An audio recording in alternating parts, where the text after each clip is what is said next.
Welcome back to Walsall Fan TV, the joy and the pain. We're here with League Two, EFL specialist, Gabriel Sutton. How you doing, Gabriel? I'm very well, thanks, Simon. Lovely to see you as always. Sorry, I've missed the last couple of shows, so I was absolutely determined to make sure I got in the last one. So glad we've avoided any mix-ups tonight, and looking forward to having a bit of a League Two natter. Well, I'm glad you have this time because I've just got you on your own. So, so that would have been a bit of a bad one. Right then. So let me. First of all, I want to sort of just qualify something. Sure. From sorting out my screens. At the start of the season, you made some predictions. I did. And we're going to look through those predictions. But even though some of it might be a bit light-hearted, let's not forget that you know more about League Two than I do, and far more about every team in League Two than I do. So any jibes are purely for fun. Yeah, go for it. Do your worst, mate. I would be terrible. But saying that, League Two winners. You had Leighton Orient and they're top of the league. So that's No, I had Tranmere Rovers were my title winners. And you got them as 9-4. That's it. Actually, yes, Tranmere Rovers you'd got as your first. Yeah. After a bad start, Tranmere Rovers got into gear big style, didn't they? They have, yeah. Do you know, a few weeks ago, it was starting to look like a bit of a dead prediction. I was getting a bit nervous, but now I'm going to claim to have known all along that they were really going to start motoring. So you know what? Sorry. You know what made the difference, don't you? They played Walsall. They always go well after they've played Walsall. Yeah. That goal in the last minute for them, as shocking as it was for Walsall, it was a real big 3 points for Tranmere. And catapulted them up the league, and I did predict that they would climb the league and we'd be climbing with them, hopefully, and we are just a little bit behind them. Tranmere, are you still confident they're going to end up winning the league? I'm sticking with them for top three, Simon. Yeah, I think they've got a really good defence. They've got the fullbacks Josh Cogley and Ethan Bristow. I don't know if you've seen them, but they're very athletic lads. They can get up and down very quickly. Who else have they got? Really strong defence as well. Dino Samui, who was at Carlisle last season, and John Turnbull. So very solid side. I need to add a little bit more punch up front, but I'm sticking with them. Yeah. Yeah, I don't blame you, really. I think, obviously, there's a few that have started off really good guns, but Tranmere, definitely, I think, top three.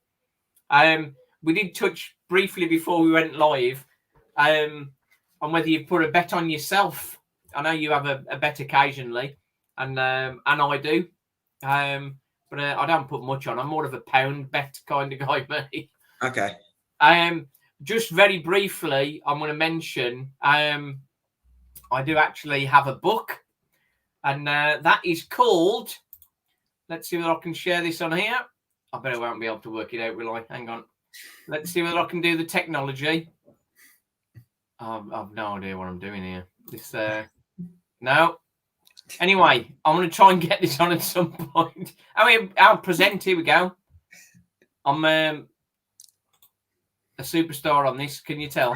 Have you been a BBC presenter for long? No, that's it. I think I've just been fired, from the share screen. Here we go.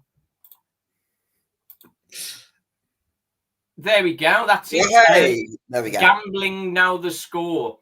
It's a book, surprisingly enough, about gambling, and it's pitched really at parents of teenagers about the gambler, the dangers of gambling. Sure. Yeah.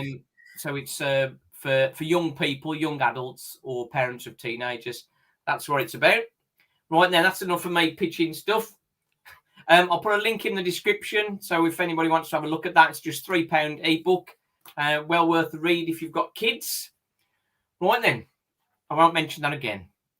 No, I think it's important actually, because I think although it's a fun thing for lots of people, I think lots of people enjoy looking at chances and probability and having their own opinions on things. And I think that's a big part of the appeal of the gambling industry. Yeah. I think it's so important to do that whilst being fully aware of the risks. So no, I commend you for writing that, and hopefully it sells.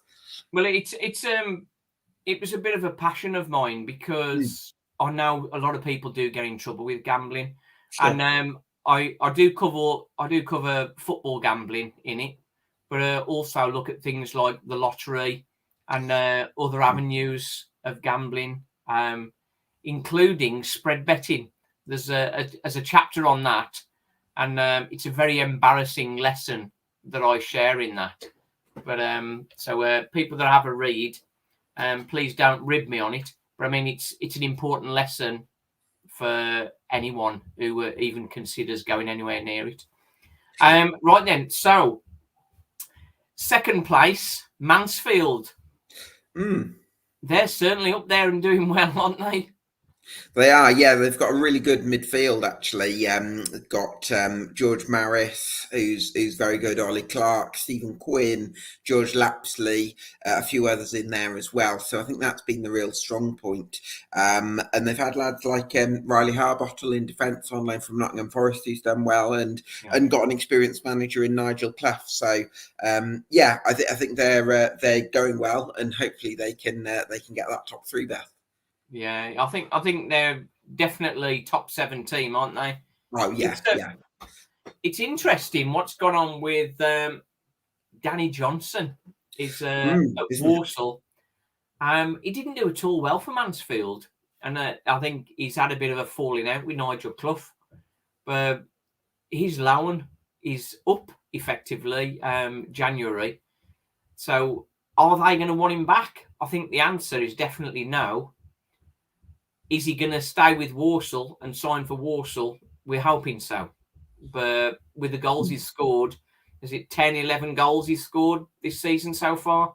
A tremendous return. The fans love him. But is money going to talk for him? Or at 30, is he more interested in adulation? I think if I'm Danny Johnson, I'd probably want to stay at Walsall, because I'm playing under a manager that wants me. And I think that makes such a big difference. I think with Nigel Clough and Danny Johnson, for whatever reason, it just doesn't seem to have worked out between them. So yes, you can look at it from Mansfield's point of view and say they've not necessarily had a prolific goal scorer this season. Walsall have, and probably in a team that creates more chances, you would think on paper that they would want Danny Johnson. But at the same time, I feel like if he isn't necessarily vibing with Nigel Clough, I feel like it could be better for all parties for him to move on.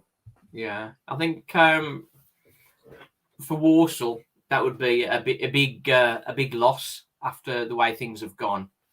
I think for Mansfield, because at the moment Walsall aren't competing with them, as in the top 7, they probably look more favourable on it than perhaps him going to somebody like Northampton, for example. So that may play into Walsall's hands.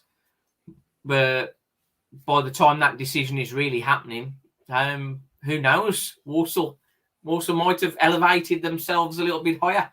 But we come on to the first ridicule point, or maybe a potential ridicule point. Stockport County, they found life really hard, haven't they? You've got them as third, currently 16th.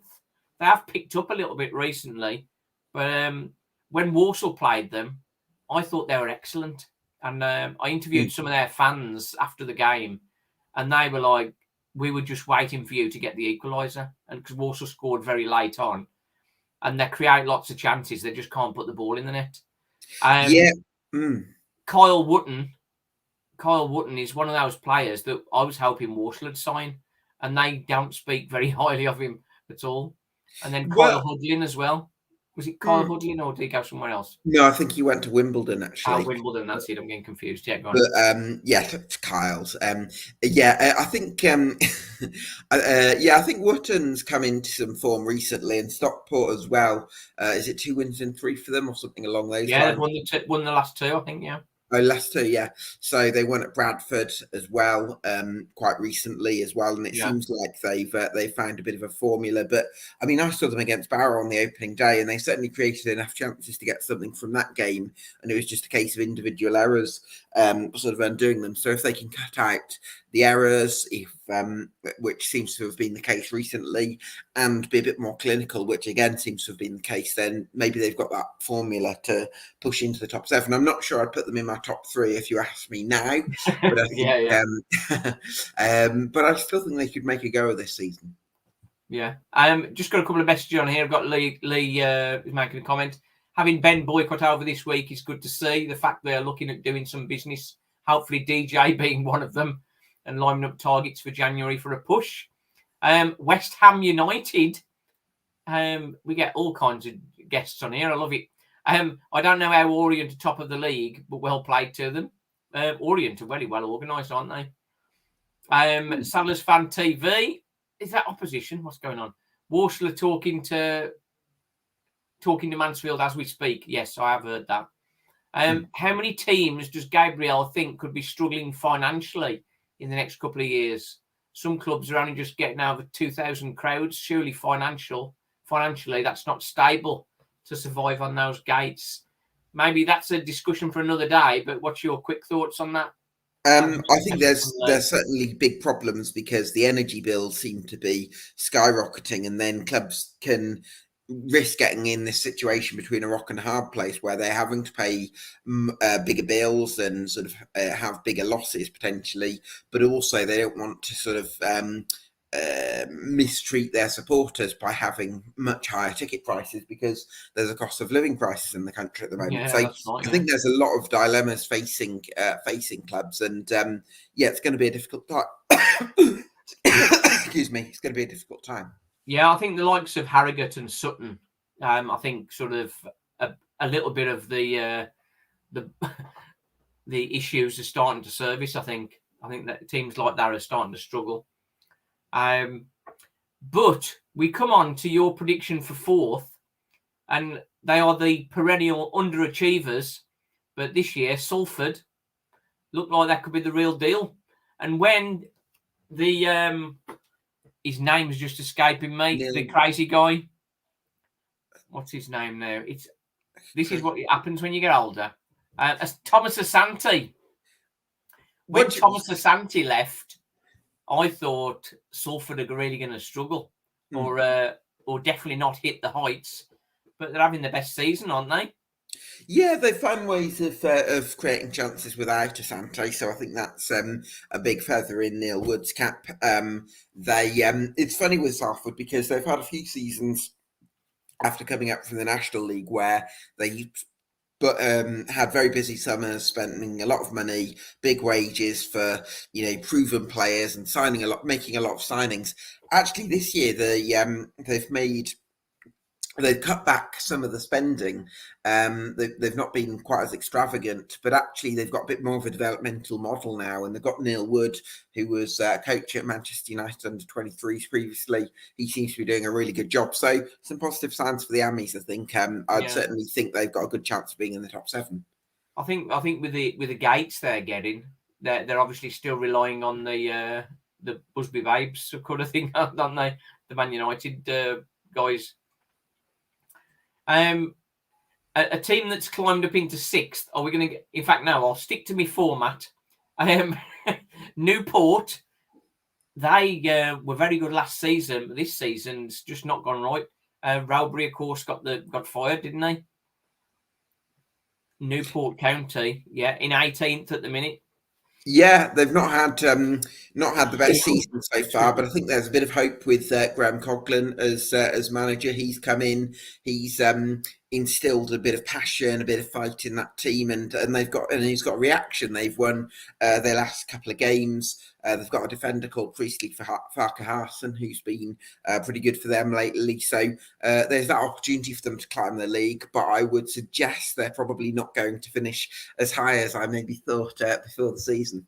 Well, was it Baker Richardson and Thomas and Telford, Dom Telford? That's two big players for them that they lost. Sure.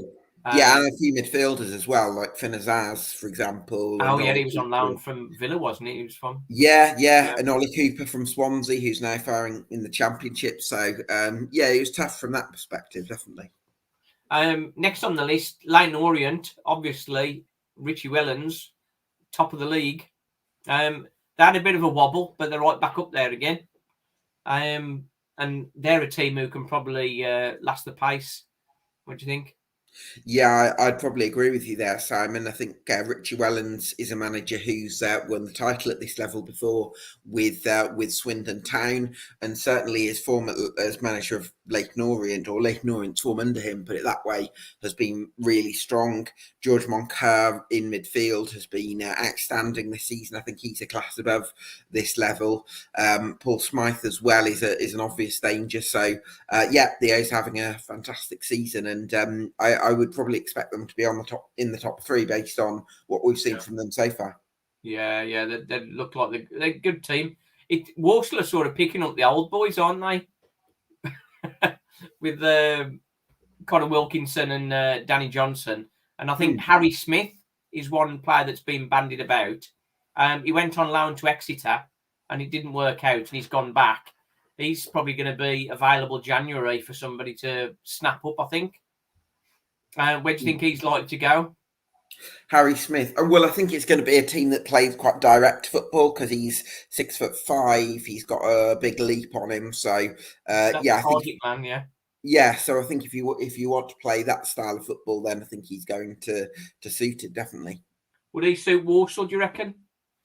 Well, you like to mix your game up a little bit, but if you play 3-5-2 with Danny Johnson kind of running off him, I could see that working. Yeah, I think with Walsall, we had tried to pass the ball about, and when things weren't going well, we sort of reverted to a longer game.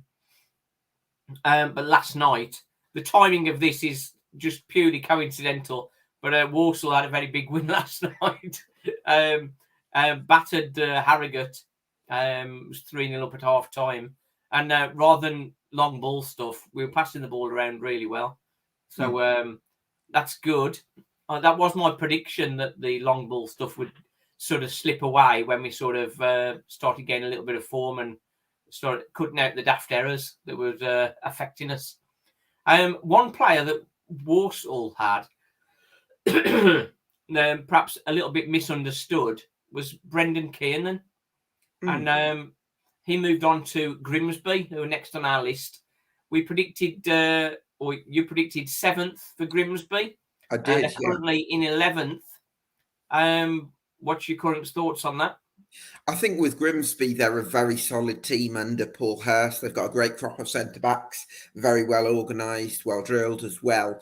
And for that reason, it's very rarely that they're sort of outplayed and completely cut open. I think they've, going forward, there's been certain games where they've been missing a little bit of inspiration at times, perhaps. But I think for their first season, this was a bit of an outside chat for me for them to finish in the playoffs because of Paul Hurst and the structure of the club that I really like. But I also don't think that there's a pressure on Grimsby to finish in the playoffs. I think if they finish 11th this season, I think that would be progress for them. Yeah. I think the habit of winning, people talk about that often, particularly with teams that just get promoted. When they've got a habit of winning, it sort of takes them a long way. And when Walsall played Grimsby, Walsall pretty much had got the game won, and then they pulled a goal back really late on, and then went and snatched the victory. So it was a real sickener for Walsall and ridiculous, really. But it was just down to the winning mentality of a Grimsby side who just got promoted. Sure. So it can take you a long way, can't it? Absolutely, yeah. And they're holding their own. aren't they? That's the essence. In 8th place, which was a bit of a critical one, really, Northampton. I think the Horsefall going and was perhaps, and Liam Roberts, former Walsall keeper, went to Middlesbrough, and we thought Northampton would be weaker this season, but they're looking strong again, aren't they? In 3rd at the minute. Yeah, I think Northampton have probably got one of the best squads on paper in the division. The reason why I probably put them 8th was that I think if you're looking at some of the other managers in the division, your Richie Wellandses, your Mickey Mellons, your Nigel Cloughs, I wasn't necessarily convinced about where sort of John Brady sort of ranked among that. But so far, he seems to be winning a lot of Cobblers supporters over. I think he's incredibly passionate about the club as well. And I think that's taking him a long way. And they're looking like pretty strong contenders at the moment. Yeah, Hoskins is still banging him in, isn't he? Yeah, absolutely. Yeah, he was missing. He was missing with illness when Walsall played him, and Walsall snatched a 1-0 win, which was nice. But they are the top. Convenient timing. yeah. Sometimes that's what you need, isn't it? Top scorers in the division as well, and so that's good. Right then, before we get on to 9th, let's just have a couple of messages. Good luck on your book, Simon. Thank you very much. I'll mention that again. And hopefully we can perform for Gab this weekend. Well, I hope so. Some of the passages of play last night were incredible to watch, says James. Yeah, Walsall. We've not been passing it out from the back so much, but getting into the other opponent's half quicker. And some of the passing, as James says there, was really good there. Ross, great win yesterday. Hope we can kick on now for the remainder of the season. Well, that's the essence with Walsall. 3 wins on the bounce at home with Rochdale on Saturday. A win on Saturday could very well put Walsall into the top half, and the season is suddenly alive again. So we can, fingers crossed, if they play like they played Tuesday night, last night, then we should be okay, I think. 9th, Bradford. They spent some money again, didn't they, Bradford? But they've got a big level of support. Currently 7th. What's your thoughts on Bradford? Yeah, I think they've a bit like Northampton. They've got a really strong depth. I think with Richie Smallwood in midfield, I think that was one of the signings of the summer in League Two.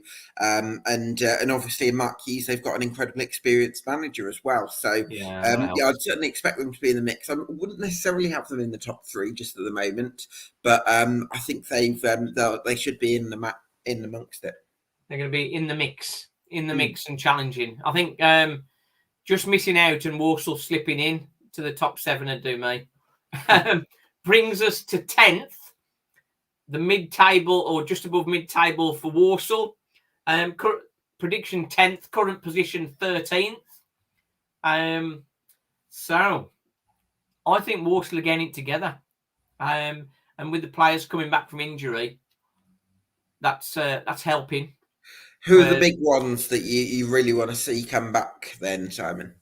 Well, Connor Wilkinson, I think the DJ situation is going to be critical. I think Connor Wilkinson alongside DJ, that could be very useful indeed. And with the players coming back from injury, slowly but surely, we're starting to get a bit of a squad, so we have a stronger bench.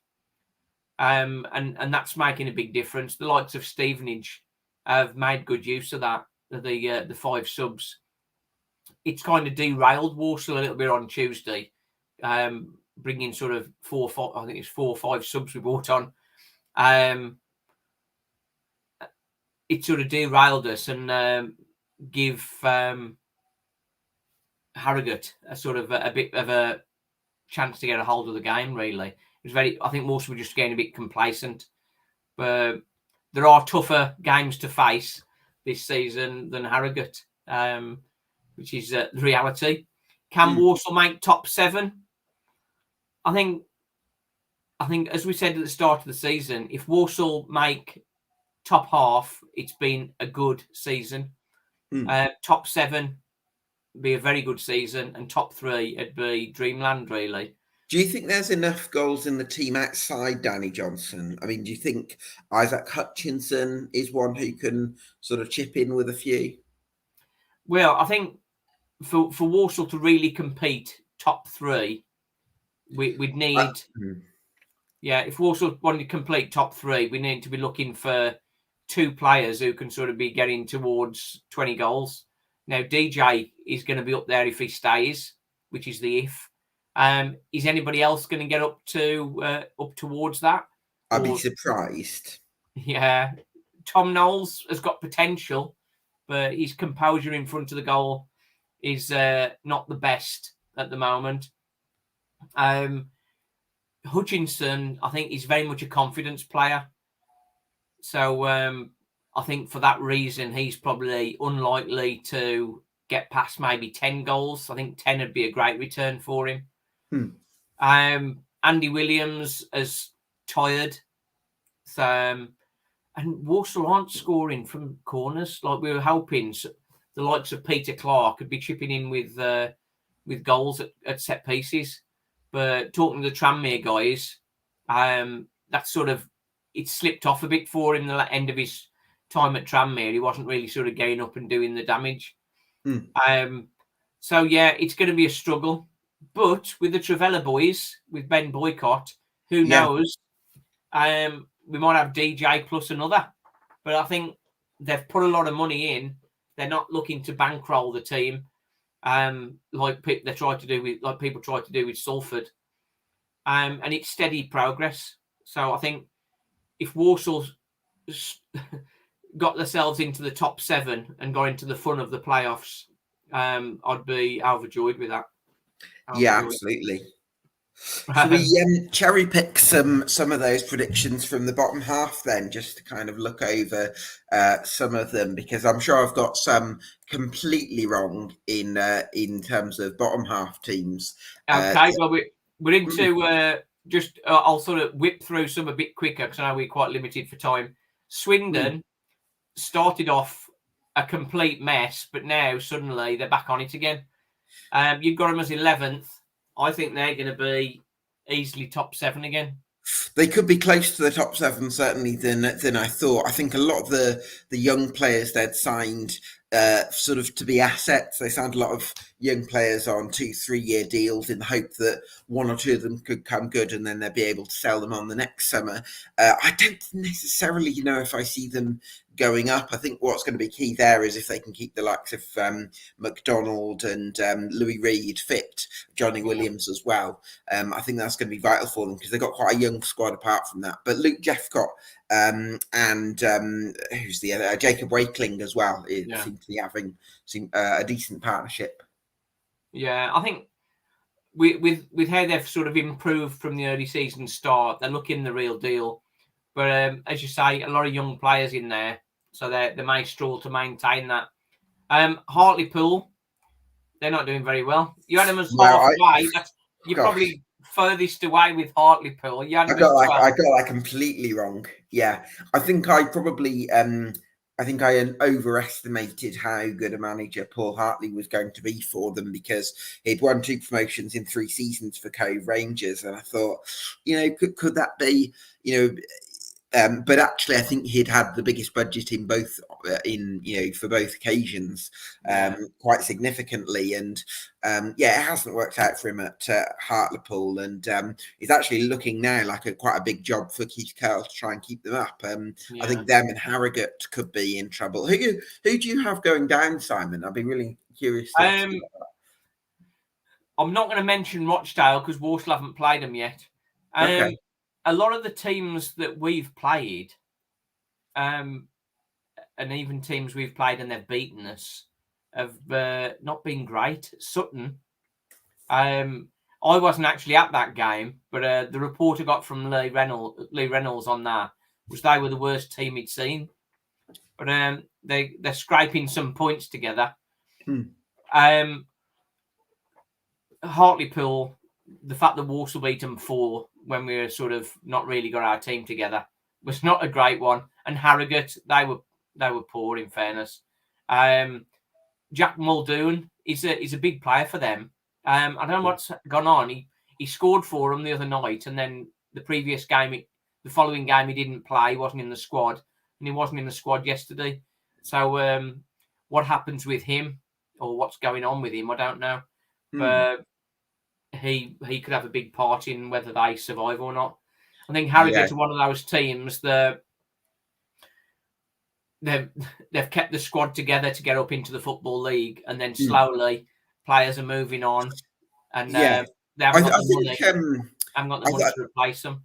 Sure, I think one thing we've got to look at here is Gillingham, because they've only scored 6 goals all season, and when you look at then not only are they the lowest goal scorers in League Two, the second lowest goal scorers in League Two have scored twice as many as them. So that's how bad it's been for them going forward. And although they've weirdly not lost that many games, so they've been okay defensively. The draw specialists. You just do worry about them going forward, and whether I think it's only 1 win since the second week of the season for them. So a bit of a concern, that I'd say.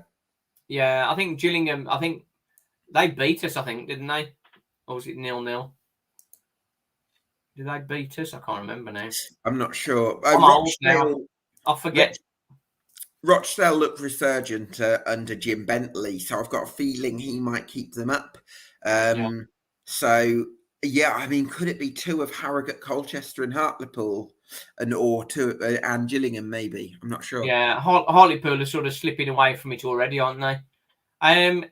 Just not avoiding the biggest surprise of all, Stevenage. Yeah, of course. That's a really big one, isn't it? Predicted 14th. And are they going to be able to sustain it? Second at the moment? Sure. I think in terms of the record they've got, if you look at it, so they've got 35 points now. If we say 72 points normally gets you a top 7 place in League Two, so that would suggest that Stevenage needs 35 points from how many games? Let me work out my maths. 30 games left. 30 games. So that's actually. It's not much more than a point a game that they'd need to finish in the top 7. So they'd need to capitulate completely, wouldn't they? They'd need to capitulate completely in order to. And when you consider that this is a side that's won 11 of 16, I think it's very difficult to see them not finishing in the top 7. So I think they're in a very still surprising there. Wimbledon, I think they're destined for mid-table. Barrow, they had a very good start, and that's sort of they've drifted off, haven't they? Now 4 on the bench. I think. Yeah, but then they played very well apparently against Grimsby in midweek. So the last couple of performances have given Pete Wild a little bit of encouragement. So it wouldn't shock me at all if they're in the playoff shake-up. Doncaster as well, apparently. So this is the controversial one for me. I had Doncaster finishing 20th. I got absolute dogs from the Donny community.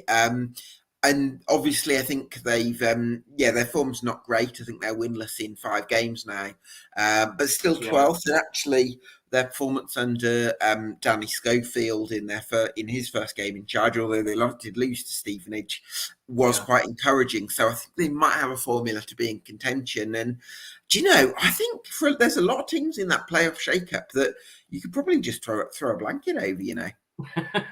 I think Doncaster, that was a shock of the manager going, wasn't he? McSheffrey. I don't know. I wouldn't call it a shock necessarily. I think a lot of... do you know, Simon, I think the way modern football is now, I think managers do get called to be sacked a lot earlier.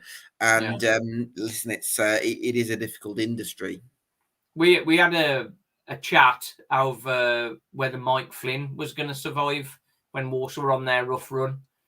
We were in agreement that we should stick with him, and it looks like it was the right decision. There's quite a few teams, quite a few managers would have been sacked with the run we're on. But it's getting through there. Next one on our list, we mentioned Harrogate. I think they're struggling, and as predicted. Carlisle, predicted 19th. They've had a good run, haven't they? Yeah, to say they've had a lot of injuries as well, so they've not had an awful lot of depth. So for them to be in the playoff shake-up, I think is really impressive. And I'd really like to see what they could do with a fuller squad and a bit more means to sort of change games from the bench. Because if they can get that, then I think they could be in the reckoning. Crew predicted 21st. They were doing okay, but they're sort of struggling to get a win at the moment, aren't they? Yeah, I would see Crew slipping down the table myself. I'm not convinced they've got enough going forward. I think they've got Baker Richardson, who the Saddlers were linked with in the summer, so he'll score them a few goals. But I don't think they're creating an awful lot, and I could see them struggling to perform a little bit. And I wouldn't surprise me if a Stockport kind of and 1-2 other teams possibly overtook them. Yeah, I think they've probably got a similar game as Wimbledon, where they got used to losing last season. And it's that mentality shift, isn't it? Yeah, absolutely. We did mention Sutton earlier. You'd got them as 22nd. And from the reports, they're going to be heading downwards, I think. Maybe not out of the league, but sort of struggling as the season goes on, perhaps. Well, they're another team, Simon, that's had a lot of injuries, and what I think's kind of kept Sutton in mid-table as opposed to close to that rock bottom bracket that we've talked about is they're so good at just having players who will just do a job somewhere that's out of their position. So Enzio Boldvine, who's a winger, he played right back for the win at Wimbledon. And then Joe Kizzy, who's a right back, he played centre back. And then Omar Bajil moved into midfield, even though he's a striker at Northampton. So they've got this this ability for players to just fill in different positions with no fuss, and I think that's a big part of the sort of the culture that Matt Gray's created. So actually, I think they might end up a few places higher than 22nd, might drop a couple of places as well, but I don't see them going down. No. We say Rochdale. You think they're sort of starting to lift up a little bit now? A little bit, yeah. On Saturday. So not safe yet, no, but I would say Hartlepool, Colchester, Harrogate and Gillingham are probably the teams that I'd worry about. And although Rochdale on paper is still in that conversation, I think if you look at their form, it's 10 points. 3 wins in 6, 10 points from the last 6 games. I think that's pretty healthy for them for a relegation dogfight in League 2 where only 2 go down. Yeah. Conceding a lot of goals, of course, but it's a difficult one. And Colchester, we sort of touched on Colchester, haven't we? They're struggling. Yeah. You suggested they'd finish bottom, and you're pretty much spot on again. Not far off, yeah. You're pretty good. So, how much do you put? Not how much money, but how often do you bet? Did you have a punt at these? Yeah, 1 or 2. Yeah, I like an occasional dabble. And did you predict that West Brom would be struggling so much? I had West Brom 13th before the season, so that's not a million miles off. And keeping local, the Wolves, are they going down? What do you reckon? Premier League isn't my territory, so I think Football League's more important. It's where the proper football is played with all the prima donnas. Absolutely, yeah. I'm going to got a message here from Tom up the Saddlers from a Luton fan. So Elijah Adebayo has sort of got another Walsall would-be fan there. And Lee St. Bennett, Gordon, Hutchinson, Maddox, Earing, Knowles all get in the goals. Boycott give Flynn some money in January to get a replacement in for Williams, perhaps. So, that's not a bad one. I was going to put my book up again, but I think I've lost the thing. Oh, no, hang on. I found it again. Right then. So, Gabriel, I know you're going to shoot off. That's been really good. Walsall, are they going to make top 7?